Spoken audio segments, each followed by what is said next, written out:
నమస్తే. ప్రస్తుతం మనతో పాటు సీనియర్ జర్నలిస్ట్ దాము బాలాజీ ఉన్నారు. ఆయనతో మాట్లాడదాం. నమస్తే సార్. నమస్తే సార్, ఎర్రమట్టి దిబ్బలు నిన్నటి నుంచి బాగా వైరల్ అవుతుంది. అంటే తెలుగుదేశం వాళ్ళే దాన్ని కబ్జా పెట్టారు, దాన్ని పవన్ కళ్యాణ్ ఆపడానికి వెళ్ళారు అని చెప్పేసి వార్తలు వస్తున్నాయి.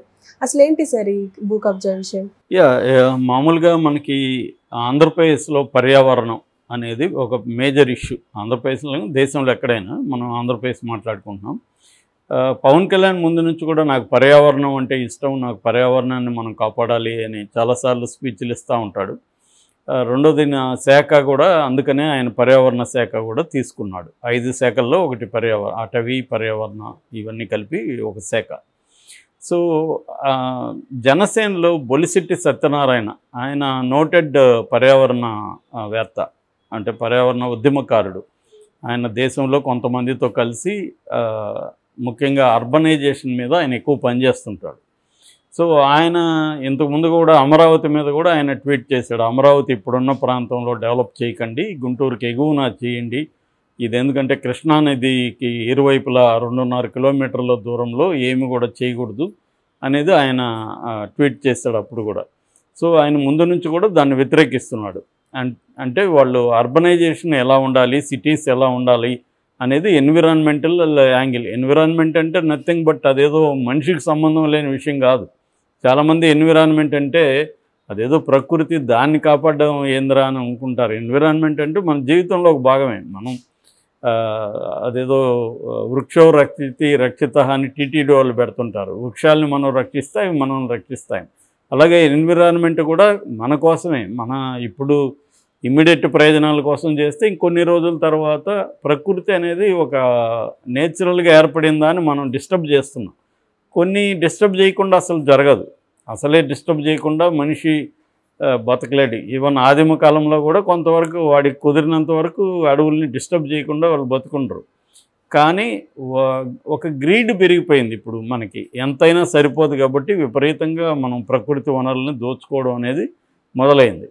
సో దీనివల్ల వచ్చే డిస్టర్బెన్స్ ఫ్యూచర్ జనరేషన్లకి ఎటువంటి ఇది ఉంటుంది. ఇప్పుడు ఫ్యూచర్ అన్నీ కూడా అవసరం లేదు, ఒక 5-6 ఏళ్లలోనే మార్పులు వచ్చేస్తున్నాయి. ఒక నగరంలో ఉండే నదుల్ని, లేకపోతే కాలువల్ని, చెరువుల్ని మనం కానీ డిస్టర్బ్ చేసి ఆక్యుపై చేసుకుంటే ఇమ్మీడియట్ ఫలితమే కనబడుతుంది. నెక్స్ట్ ఇయరే వర్షాలకి మొత్తం గందరగోళం అయిపోతుంది ఆ నగరం. సో ఫర్ ఎగ్జాంపుల్ చిత్తూరు జిల్లాలో మా ఫ్రెండ్ ఒక ఆమె రీసెర్చ్ చేసింది. 8,000 చెరువులు ఉన్నాయంట ఒకప్పుడు, ఇవాళ 500 చెరువులు ఉన్నాయి. అంటే మొత్తం ఆక్యుపై చేసేసుకున్నారు. సో దానివల్ల వాటర్ మనకి నిల్వ లేకపోవడం వల్ల మొన్ననే చూసాం కదా బెంగళూరులో వాటర్ క్రైసిస్ ఎలా ఉందో. సో ఇలాంటి క్రైసిస్ మొత్తం ఇంకొక 30 ఏళ్లలో దేశవ్యాప్తంగా వాటర్ క్రైసిస్ రాబోతుంది, వాటర్ యుద్ధాలు రాబోతున్నాయనేది చెప్తున్నారు. అలాగా ప్రకృతిని కాపాడడం అనేది వెరీ ఇంపార్టెంట్. ఆ యాంగిల్లో బొలిశెట్టి శ్రీనివాస్ రీసెంట్గా అమరావతి తర్వాత రీసెంట్గా ఒక ట్వీట్ చేశాడు. అదేంటంటే ఎర్రమట్టి దెబ్బలు ఆక్రమణలకు గురవుతున్నాయి. తెలుగుదేశం పీరియడ్లో కూడా, అది గతంలో వైసీపీ పీరియడ్లో ఆక్రమణలకు గురైనాయి, ఇప్పుడు కూడా ఆక్రమణలకు గురవుతున్నాయని ట్వీట్ పెట్టాడు. దాంతో ఒకసారిగా తెలుగుదేశం యంత్రాంగం కదిలింది. అంటే ఇది పవన్ కళ్యాణే పెట్టించాడు ఆయన దగ్గర, ఆయన డైరెక్ట్గా రంగంలోకి రాకుండా. ఒక రకం పవన్ కళ్యాణ్ ఎన్విరాన్మెంటల్ శాఖ ఆయనది కాబట్టి, పర్యావరణ శాఖ, ఆయన ఇట్లాంటివి ఆయన బాధ్యత వహించాలి. కానీ ఆయన డైరెక్ట్గా వస్తే అది రాంగ్ సిగ్నల్ వెళ్తుంది, మనం కూటమిలో ఉన్నాం కాబట్టి అని ఆయన ఇండైరెక్ట్గా బొలిశెట్టి ద్వారా చేయిస్తున్నాడనే ఒక ఇదైతే వచ్చింది. అసలు ఏంటి ఎర్రమట్టి దిబ్బలు, వాటిని ఎందుకు పరిరక్షించాలి అనుకున్నప్పుడు, ఎర్రమట్టి దిబ్బలు అంటే యాక్చువల్ మట్టి కాదు, అది శాండ్. ఎర్ర ఇసుక దిబ్బలని పిలవాలి, కానీ అలవాటుగా అది ఎర్రమట్టి దిబ్బలని అంటున్నారు. రెడ్ శాండ్ హిల్స్ అంటారు వాటిని. ఇవి ప్రొఫెసర్ రాజశేఖర్ అని ఆంధ్ర యూనివర్సిటీకి సంబంధించి ఆయన రీసెర్చ్ చేశారు. ఆయన దీని మీద రాశారు కూడా. ఆయన ఏం చెప్తున్నారంటే, ఇవి ఏర్పడి దాదాపు 18 లేదా 20 వేల ఏళ్లకు ముందు ఏర్పడినాయని చెప్తున్నారు. సో 20,000 సంవత్సరాలకు ముందు. అప్పుడేంటంటే లాస్ట్ గ్లాసియర్ పీరియడ్ అంటారు. గ్లాసియర్ పీరియడ్ అంటే మంచుతో భూభాగం అంతా కప్పబడిపోయి ఉంటుంది అనమాట. దాన్ని గ్లాసియర్ పీరియడ్ అంటే. ఇది చివరి గ్లాసియర్ పీరియడ్. ఆ టైంలో సముద్రం గడ్డకట్టింది. సముద్రం గడ్డకట్టిన తర్వాత కరగడం మొదలుపెట్టింది. ఆ కరుగుతున్నప్పుడు గాలులు ఇచ్చాయి. ఆ గాలులకి ఆ సముద్రం ఒడ్డున ఉన్న ఇసుక లేచి వచ్చి దూరంగా పడింది. ఆ పడింది మేటలైనాయి, అలా ఏర్పడ్డాయి ఇవి అనేది ఆయన చెప్తున్నాడు రీసెర్చ్ చేసి. సో ఇవి ఎందుకు ప్రత్యేకం అంటే, ఇది నేచురల్గా ఇలాంటి దెబ్బలు దక్షిణ ఆసియాలో, సౌత్ ఏషియాలో ఓన్లీ 3 చోట్లే ఉన్నాయి. ఒకటేమో మన విశాఖపట్నం నుంచి భీమునిపట్నం పోయే దారిలో 20 కిలోమీటర్లు విశాఖపట్నానికి ఈ మనం చెప్పుకుంటున్న ఎర్రమట్టి దిబ్బలు. ఇది కాకుండా తమిళనాడులో పేరి అనే ఒక ప్రాంతంలో టెర్రీ దిబ్బలు అంటారు వాటిని. అవి తమిళనాడులో ఉన్నాయి. అయితే తమిళనాడులో ఏంటంటే సముద్రానికి అవి కొంత దూరంగా ఉండడం వల్ల అవి ఎంత పాపులర్ కాలేదు. ఇదేంటంటే సముద్రానికి మధ్యలో రోడ్డు మాత్రం అడ్డం పక్కనే ఉంటుంది ఈ దెబ్బలు. సో అందువల్ల ఇవి పాపులర్ అయినాయి.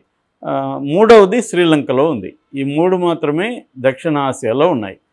అందువల్ల ఈ దిబ్బల్ని 2012లో మన దేశానికి సంబంధించిన జియోలాజికల్ సర్వే ఆఫ్ ఇండియా అంటారు, అంటే భౌగోళిక దీన్ని సర్వే చేసి ప్రిజర్వ్ చేసే సంస్థ, ఈ సర్వే నేషనల్ జియో హెరిటేజ్ మోన్యుమెంట్గా దీన్ని డిక్లేర్ చేసింది.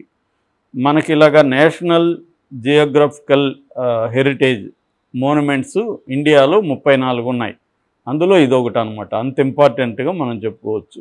కడపలో ఒకటి ఉంది, మంగంపేట గనులు అంటారు అక్కడ. తిరుమల ఏరియాలో 2 ఉన్నాయి ఇట్లాంటి హెరిటేజ్ మోన్యుమెంట్స్. సో ఆంధ్రప్రదేశ్లో మొత్తం 4-5 కూడా లేవు, అందులో ఇదొకటి అనమాట ఈ 34 మోన్యుమెంట్స్లో. సో ఈ మొత్తం ఎర్రమట్టి దిబ్బలు దాదాపు 1200 ఎకరాల్లో ఉంటుంది. అందులో 292 ఎకరాలని ప్రధానంగా ఈ మోన్యుమెంట్గా డిక్లేర్ చేసింది GSI, geographical survey of India. So అందువల్ల దీన్ని మనం ఒక హెరిటేజ్గా కాపాడుకోవాలి. ఇప్పుడు చాలా యూరప్ దేశాల్లో సో మన ఇల్లు కూడా మనం కొట్టేయడానికి కానీ దాన్ని రెనోవేట్ చేయడానికి కానీ పర్మిషన్ ఉండదు. నీళ్ళు ఎలా ఉంటే అలాగే ఉండాలి. దాని మీద నేను ఇది కట్టేసి అపార్ట్మెంట్ కడతా అంటే వాళ్ళు పర్మిషన్ ఇవ్వరు, ఎందుకంటే అది హెరిటేజ్ దీని కింద ఉంచేస్తారు అలాగా. సో అటువంటి రూల్స్ అక్కడ ఉంటాయి, హెరిటేజ్ని అంత కాపాడుకోవాలని. మనవాళ్ళు ఏంటంటే ఇక్కడ ఆ మధ్య మా ఫ్రెండ్ బుద్ధిజం మీద రీసెర్చ్ చేశాడు, తల్లావుద్దుల శశికుమార్ అని, ద వీల్ అనే బుక్ రాశాడు. ఆయన ఏం చెప్తున్నా అంటే చాలా చోట్ల తెలంగాణలో కానీ ఆంధ్రాలో కానీ ఈ బుద్ధిస్ట్ సైట్లో ఉండే ఇటుకల్ని తీసుకెళ్ళి బాత్రూములు కట్టుకున్నారంట. సో అది మన పరిస్థితి. సో ఇక్కడ అంటే బుద్ధిస్ట్ సైటు దాన్ని ప్రిజర్వ్ చేయాలి, అదేం లేదు. దానివల్ల మనకి ఉపయోగం ఉంటే తీసుకెళ్ళిపోవడం, అటువంటి కల్చర్ మనకి ఎక్కువగా ఉందన్నమాట. సో దీన్ని ప్రిజర్వ్ చేయాల్సిన అవసరం ఉంది. సో ఇప్పుడు ఏమైందంటే ఇది గత కొంతకాలంగా ఆక్యుపేషన్కి గురవుతుంది.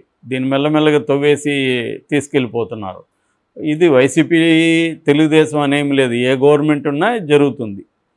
ఎందుకంటే ఏ రకమైన వనరులు ఉన్నా కూడా వాటిని దోచుకోవడం అనేది రాజకీయ నాయకుల పని. లేకపోతే వాళ్ళకి డబ్బులు ఎక్కడి నుంచి వస్తాయి, ఇంతంత ఖర్చులు ఎక్కడి నుంచి పెడతారు, ఎన్నికలలో ఒక్కొక్కరు 50 కోట్లు 100 కోట్లు ఎక్కడి నుంచి వస్తాయి, మళ్ళీ ప్రజల నుంచి లాగాల్సిందే కదా వాళ్ళు. సో అందువల్ల అట్లాగే పార్టీ ఫండ్స్ ఇస్తారు, ఇవన్నీ ఎక్కడి నుంచి వస్తున్నాయి మనం చూసాము. మొన్న ఎన్నికల్లో ఒక్కొక్కరు 100 కోట్లు ఖర్చు పెట్టిన ఎంపీ క్యాండిడేట్లు కూడా ఉన్నారు. 100 కోట్లు అంటే అతను ఇంకొక 200-300 కోట్లైనా ఆయన పీరియడ్లో మినిమం సంపాదించుకోవాలి. ఎందుకంటే ఇప్పుడు పెట్టింది రావాలి, మళ్ళీ నెక్స్ట్ పెట్టడానికి కూడా సంపాదించుకుంటాడు. ఎందుకన్నా మంచిదని రిజర్వ్ ఫండ్ కూడా పెట్టుకుంటాడు. కాబట్టి అందుకనే మనకి ఎవరికి చూసినా 1000 కోట్ల సంపాదన అంటే ఎక్కడి నుంచి వస్తుంది ఇవన్నీ? సక్రమ మార్గంలో అయితే చాలా ఏళ్ళు పడుతుంది కదా, అంత క్విక్గా మనీ రాదు కదా. సో అందుకని కాదేది కబ్జాకు అనర్హం అన్నట్టుగా అది హెరిటేజా లేకపోతే బుద్ధిస్ట్ సైటా ఏం అవసరం లేదు, దీంట్లో డబ్బులు ఉందా లేదా అనేది కావాలి. ఇప్పుడు వైసీపీ వాళ్ళు గతంలో ఇదే పని చేశారు. ఇప్పుడు గవర్నమెంట్ రాగానే వీళ్ళు మొదలుపెట్టారు. ఆల్రెడీ జేసీబీలు ఉన్నాయి. దీంతో ఎప్పుడైతే పవన్ కళ్యాణ్ ఇండైరెక్ట్గా దీని మీద కదిలాడో అప్పుడు తెలుగుదేశం యంత్రాంగం కూడా కదలాల్సి వచ్చింది. గంటా శ్రీనివాసరావు అక్కడికి పరుగులెత్తాడని చెప్తున్నారు. జాయింట్ కలెక్టర్ జేసీ మయూర్ అని ఆయన అక్కడ వెళ్ళేసరికే జేసీబీలు ఉన్నాయంట అక్కడ. సో ఆయన గట్టిగా అందరిని అరిచాడు, ఇప్పుడు జేసీబీలు ఉంటే మీరు ఎందుకు సీజ్ చేయట్లేదని.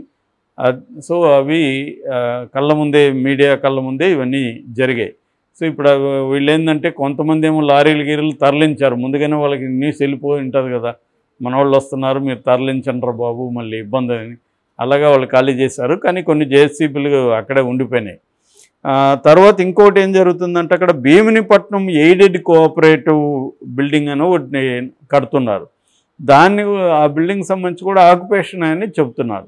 అది కూడా ఇప్పుడు పనులన్నీ ఆపారని చెప్తున్నారు. ఆపి దీని మీద విచారణ జరుపుతామని గంటా శ్రీనివాసరావు అనౌన్స్ చేశారు. సో ఓవరాల్గా పవన్ కళ్యాణ్ వల్ల ఇది కొంత మేలు జరుగుతుందేమో అన్న హోప్ అయితే వస్తుంది. కనీసం ఎన్విరాన్మెంట్ని పవన్ కళ్యాణ్ ప్రొటెక్ట్ చేయడానికి తన ఇనిషియేషన్ ఏమన్నా తీసుకుంటాడా అనేది చూడాలి మనం. ఇంకా ఎందుకంటే చాలా ఇష్యూస్ ఉన్నాయి.